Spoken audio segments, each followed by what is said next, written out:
Hello friends, जैसा कि आपको पता है हम अपनी इकोनॉमिक्स का जो ये लेक्चर सीरीज़ है हम इसमें आगे धीरे धीरे सिलेबस को कंप्लीट करने की कोशिश कर रहे हैं। और यहाँ से फाइनेंस अकाउंट असिस्टेंट का भी एग्ज़ाम जल्दी से जल्दी है, तो इसलिए आपको पता है, मैंने आपको बोला है आपको हर दिन 3 लेक्चर्स तो आएंगे। ठीक है, तो जो आपका ये सुबह है आपको लेक्चर आ रहा है, ठीक है, तो आज का जो ये लेक्चर होगा it will be lecture number 22।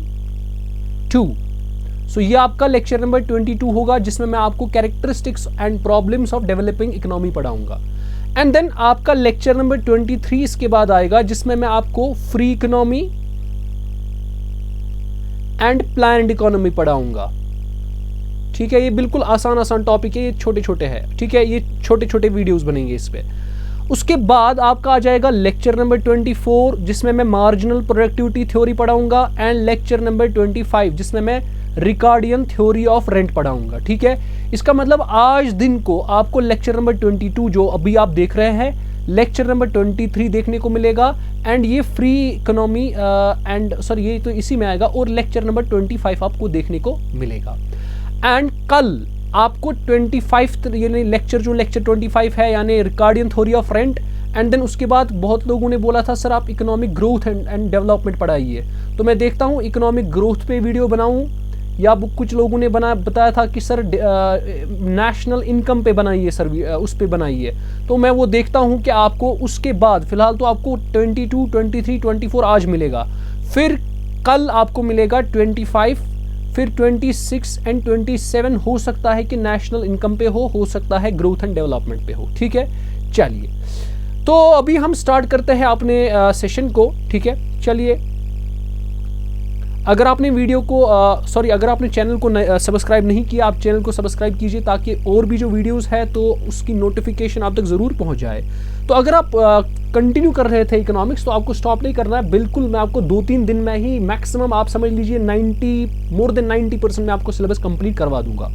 अब ये जो है characteristics and problems of developing economy, ठीक है, इंडिया भी जो है ये डेवलपिंग इकोनॉमी में आता है। ठीक है, अब ये बिल्कुल इजी है, इसको हम ऐसे ही पढ़ेंगे, थॉरली देखेंगे इसमें क्या क्या पढ़ना है क्या नहीं पढ़ना है।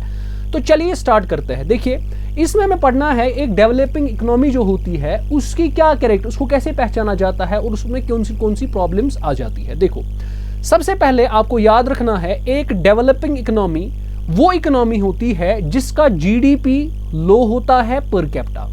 इसका मतलब लो जीडीपी पर कैपिटा, याद रखना है, लो जीडीपी पर कैपिटा, लो जीडीपी पर कैपिटा, जिसका लो जीडीपी पर कैपिटा हो वो आपकी डेवलपिंग इकोनॉमी होगी।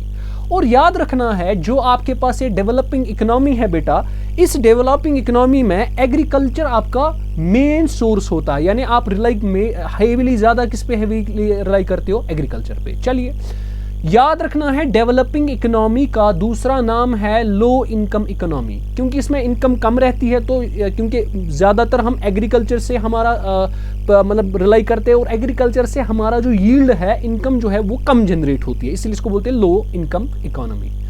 अच्छा, इसके बाद आपको याद रखना है जो वर्ल्ड बैंक है उसने इकोनॉमीज को जिनकी per capita income less than $1035 थी 2019 में, उनको बताया डेवलपिंग इकोनॉमी। इसका मतलब है वर्ल्ड बैंक ने किन इकोनॉमीज को, किन कंट्रीज को बोला कि भाई आप आपकी इकोनॉमी डेवलपिंग इकोनॉमी है, उन कंट्रीज को बोला जिनका पर कैपिटा इनकम $1035 से कम है। इसका मतलब अगर एक कंट्री है जिसका पर कैपिटा इनकम $1035 से कम है, ठीक है, जी पर कैपिटा इनकम, तो वर्ल्ड बैंक ने उनको कंसिडर किया है डेवलपिंग इकोनॉमी। ठीक है, अब मैं आपको कुछ कंट्रीज बताता हूं। Some of the developing countries include Brazil, Russia, India, China, South Africa. इनको बोलते हैं इकट्ठे ब्रिक्स, इनको इकट्ठे बोला जाता है, इनको एक ही साथ रखा जाता है। इनको क्यों, अब सवाल पैदा होता है ब्रिक्स इनको क्यों एक ही साथ रखा गया। देखो, BRI से इंडिया, C से चाइना, S से साउथ अफ्रीका, क्योंकि ये जो इनकी इकोनॉमीज है ये धीरे धीरे इमर्ज हो रही है, इनको बोलते हैं इमर्जिंग इकोनॉमीज। ठीक है, इनको क्या बोलते हैं, ये इमर्ज हो रहे हैं, इनकी इकोनॉमीज को इमर्ज हो रही है। और याद रखना है सारे कंट्रीज जो भी ब्राजील, रशिया, इंडिया, चाइना, ठीक है, ये 1 2 3 4 सारों कंट्री की जो इकोनॉमी है ना वो 2006 से राइज होना शुरू हो गई, ठीक है, इमर्ज होना शुरू हो गई। लेकिन साउथ अफ्रीका का जो है उसको 2010 से इंक्रीज करना शुरू कर गई, ठीक है। उसके बाद बहुत सारी कंट्रीज है, इंडोनेशिया है, Malaysia, Mexico, Philippine, Nigeria, North Korea, Argentina, Thailand, तुर्की, जिम्बाब्वे एक्स्ट्रा। अब हम देखते हैं ये जो हमारे पास कैरेक्टरिस्टिक्स क्या क्या है। देखो, अगर आपको पहचानना है एक डेवलपिंग इकोनॉमी की क्या क्या होती है कैरेक्टरिस्टिक्स, सबसे पहले मैंने आपको ऊपर भी बोला कि जो लो पर कैपिटा इनकम, उनकी जो पर कैपिटा इनकम होती है, पर कैपिटा इनकम क्या होता है, पर कैपिटा इनकम होता है दैट मीन्स पर हेड कितनी इनकम है, एक पर्सन कितना कमा लेता है, एक पर्सन कितना कमा लेता है उसको बोलते हैं पर कैपिटा इनकम। और जो डेवलपिंग इकोनॉमी होती है उसमें पर कैपिटा कम होता है। क्यों होता है कम? क्योंकि हाई अनएम्प्लॉयमेंट रेट ज्यादा होती है, ठीक। अब इसका मतलब जब लो पर कैपिटा इनकम होता है ना, उससे क्या होता है, लो सेविंग्स नहीं कर पाते हैं लोग, क्योंकि जब कमाते ही नहीं उतना, और लो इन्वेस्टमेंट्स, जब वो कमाएंगे नहीं, सेव नहीं करेंगे तो इन्वेस्ट कहाँ करेंगे, और उससे पॉवर्टी आती है, ठीक है। और याद रखना है percentage of people in absolute poverty is high in developing countries. गरीब लोगों की जो पॉपुलेशन है वो कहाँ पे ज्यादा पाई जाती है, डेवलपिंग कंट्रीज में। उसके बाद दूसरा इंडेक्स जो है, दूसरा कैरेक्टरिस्टिक जो है उसको बोलते हैं हाई पॉपुलेशन ग्रोथ रेट। इसमें जो आपके पास डेवलपिंग इकोनॉमिक कंट्रीज होती है, जिनकी डेवलपिंग इकोनॉमी है, उसमें पॉपुलेशन ग्रोथ ज्यादा होती है। उन रीजन क्या होता है, रीजन होता है उनके पास फैमिली प्लानिंग ऑप्शंस की नहीं हो पता होती है, उनके पास सेक्स एजुकेशन नहीं होती है, ठीक है। उनके पास ये बिलीफ होता है कि भाई अगर हमारे पास ज़्यादा चिल्ड्रंस होंगे तो हमारे पास ज़्यादा हायर लेबर बनेगा और जिसकी वजह से हम इनकम जनरेट हो सकती है।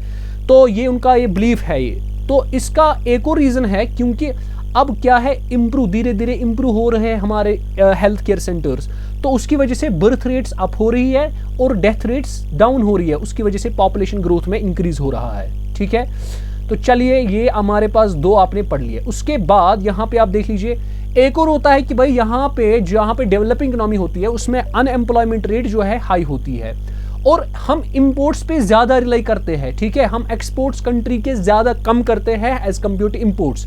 जो हमारी बेसिक एमिनिटीज है, बेसिक नेसेसिटीज है, हम उनको भी इंपोर्ट ही करते हैं, ठीक है। Majority of population is engaged in agriculture. इसमें बहुत सारी पॉपुलेशन जो है, यानी अगर आप इंडिया की बात करेंगे, इंडिया में 53% of the Indian population depends on agriculture, ठीक है। और एग्रीकल्चर क्यों करता है, इसको क्या बोलते हैं, कैरेक्टराइज क्यों करता है डेवलपिंग इकोनॉमी को? क्योंकि एग्रीकल्चर में इनकम कम होती है। इनइक्वालिटी इन वेल्थ डिस्ट्रीब्यूशन, देखो याद रखना है, इंडिया की बात हो रही है, जो 1% इंडियंस है ना, वो 53% ऑफ टोटल वेल्थ लेते हैं। यानी आप समझ लीजिए, अगर इंडिया की टोटल इनकम है 1000 रुपया है, ठीक है, उसमें से आपका 530 रुपया जो है, ठीक है, 530 रुपया जो है वो कौन लेता है, वो आपके 1% लेते हैं। मान लीजिए पॉपुलेशन आपके पास है 1000, ठीक है, उस 1000 में से ये 530 ये जो रुपए है वो 10 या 100 आप लीजिए, 100 से इजी होगा। अगर 100 इंडियंस है टोटल में तो 1 आपका ये एक ही बंदा 530 लेता है, बाकी जो 99 बंदे हैं ना वो बचे हुए, दैट मीन्स 470 रुपीज लेता है। अब देखो यहाँ पे इनइक्वालिटी है या नहीं, तो इनइक्वालिटी है। पुअर ह्यूमन कैपिटल क्वालिटी, ठीक है, इसका मतलब क्या होता है, इलिटरेसी यहाँ पे ज्यादा होती है, ठीक है, इलिटरेसी लिटरेट ग्रोथ, ठीक है। इलिटरेसी की वजह से क्या होती है, ग्रोथ कम हो जाती है, ठीक है, क्योंकि यहाँ पे इंडिविजुअल को क्या होना चाहिए, एक मिनिमम लेवल ऑफ एजुकेशन होनी चाहिए ताकि वो स्किल्स को एक्योर कर सके। तो यहाँ पे प्योर ह्यूमन कैपिटल क्वालिटी होती है। लो लेवल ऑफ टेक्नोलॉजी कम होती है, उसके levels. Low level of living in an average person, ठीक है, एवरेज पर्सन की जो लिविंग है वो कम होती है, यानी जो यहाँ के बंदे होते हैं वहाँ अनबैलेंस्ड डाइट्स खाते हैं या लो कैलोरी इनटेक लेते हैं। और हम में ज़्यादातर क्या है कि हम सीरियल्स को ज़्यादा खाते हैं, दालें ज़्यादा खाते हैं। इसकी वजह से क्या होता है, हम में लेस इम्यूनिटी बन जाती है अगेंस्ट डिजीज, और हम जब वर्क करते हैं उसमें हम लेस एफिशिएंट होते हैं, ठीक है। उसके बाद हमारे पास इंफ्रास्ट्रक्चर डेवलपमेंट्स की कमी होती है, ठीक है, खराब इंफ्रास्ट्रक्चर है। बैकवर्ड सोसाइटी, ठीक है, जहाँ पे caste system, communalism, male dominated society, superstitions को तवज्जो दिया जाता है, तो वहाँ पर डेवलपिंग इकोनॉमी, ये मैं इंडिया की बात करता हूँ। Inadequate development of in economic organisation, यानी हमने इकोनॉमिक ऑर्गेनाइजेशन की उस तरीके से डेवलपमेंट नहीं की होती है, जिसकी वजह से हमारी इकोनॉमिक ग्रोथ नहीं हो पाती। Slow rate of national income, यहाँ पे जो नेशनल इनकम की रेट होती है वो स्लो होती है। The rate of saving in developing countries is low primarily because of the low level of national income. चूंकि हमारे पास नेशनल इनकम कम होती है तो हम सेव जो जिस रेट से हम सेव करते हैं वो बहुत ही कम होती है, ठीक है, ये भी एक होता है। तो ये हमारे पास कुछ कैरेक्टरिस्टिक्स मैंने बोले आपको कि भाई हमारे पास जो डेवलपिंग इकोनॉमी है इसमें क्या क्या कैरेक्टरिस्टिक्स है, ठीक है। ये उतना बड़ा टॉपिक नहीं था, बस आपको इसमें यही चीज़ें याद रखने की ज़रूरत है। पुअर ह्यूमन कैपिटल क्वालिटी कम होता है, कमज़ोर होता है। तो ये आज का लेक्चर था, ठीक है। उम्मीद है आपका ये लेक्चर पसंद आया। तो इंशाल्लाह अब जो अगला लेक्चर होगा जिसमें मैं लेक्चर नंबर 23 में आपका प्लान्ड इकोनॉमी और planned economy versus market economy, इन दो में देखेंगे कि कैसे क्वेश्चंस आ सकते हैं, वो मैं सारा आपको क्लियर करवा दूंगा। तो चलिए हम मिलते हैं अगले वीडियो में। तो अगर आपने अभी तक वीडियो को लाइक नहीं किया, आप लाइक कीजिए और शेयर कीजिए और चैनल को भी सब्सक्राइब कर दीजिए। तो चलिए हम मिलते हैं अगले वीडियो में, तब तक के लिए अल्लाह हाफिज़।